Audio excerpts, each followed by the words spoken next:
and career. There is a current resurgence of interest in this women's difficulty due to studies showing that many of our most successful women, unlike their male counterparts, are childless, and that delayed childbearing until a woman is securely established in her work may mean foregoing it entirely.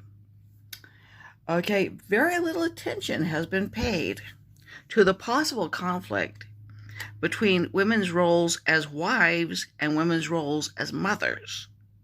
Wife and mother are generally assumed to be complementary roles. However, the little mentioned and rarely examined truth is that the identity of wife and mother can and do conflict. Indeed, they may conflict as much and as painfully as those of worker and wife or worker and mother. Finally, the characteristics that make a woman, the characteristics that a woman needs to get along with adult men may not be identical to the traits that make a woman good with small children, since, all sexist joking aside, men are not kids.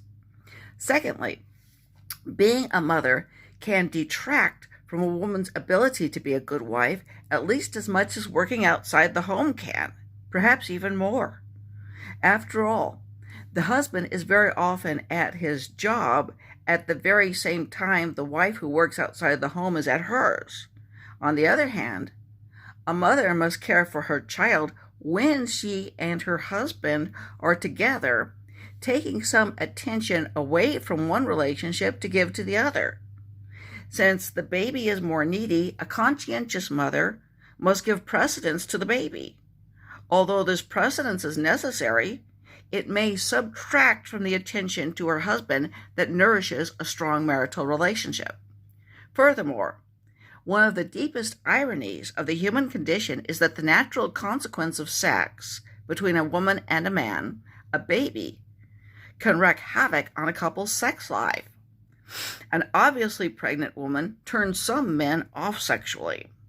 The birth of a child may exacerbate this problem by leaving the woman with a distended and flabby belly that contrasts sharply with the narrow waist that men find so alluring.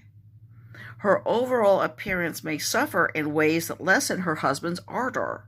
Moreover, the demands of a newborn baby can give the primary caregiver, usually the mother, too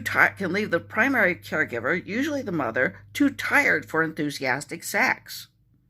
The grubby necessities of feedings, diaper changes, and spit-up can derail romance. These problems can lead to a husband's infidelity because he finds his wife less attractive and because he feels neglected by her.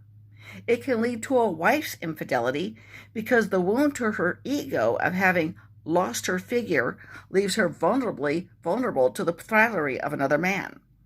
While there are a variety of work patterns followed by contemporary American women, the most typical current one is for a woman to continue paid work unabated after marrying, but cut back on paid work or quit it when her first infant is born.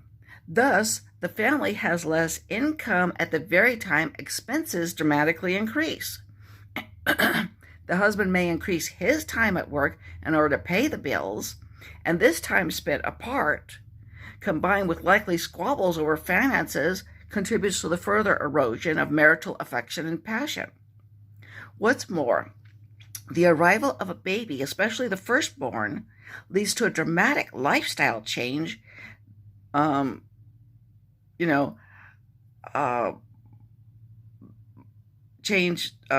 example, that is even more drastic than that typical pattern of quitting paid work upon marrying that used to be true.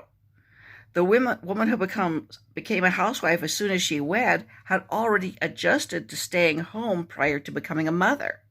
Today's new mother does not have the cushion of having already made this adjustment, but must make it in the midst of early morning feedings and regular diaper changes.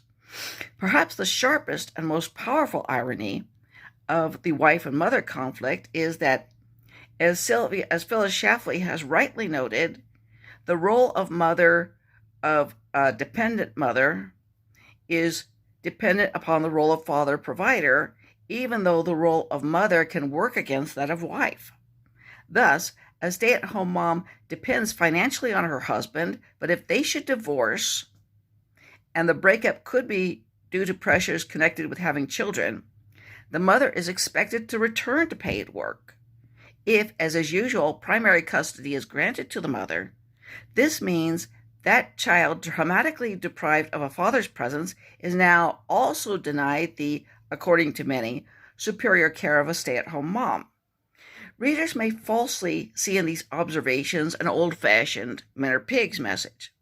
However, this writer believes that similar, if not identical, difficulties are apt to occur in marriages in which the roles of provider and caregiver are reversed, and in lesbian families or gay male families.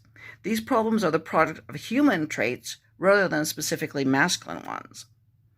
None of this should be read as denying that parenting offers an array of pleasures and joys. Rather, we need to recognize that the responsibilities brought into a marriage by children also threaten it. To paraphrase one father, parenting is a hard happiness. Okay.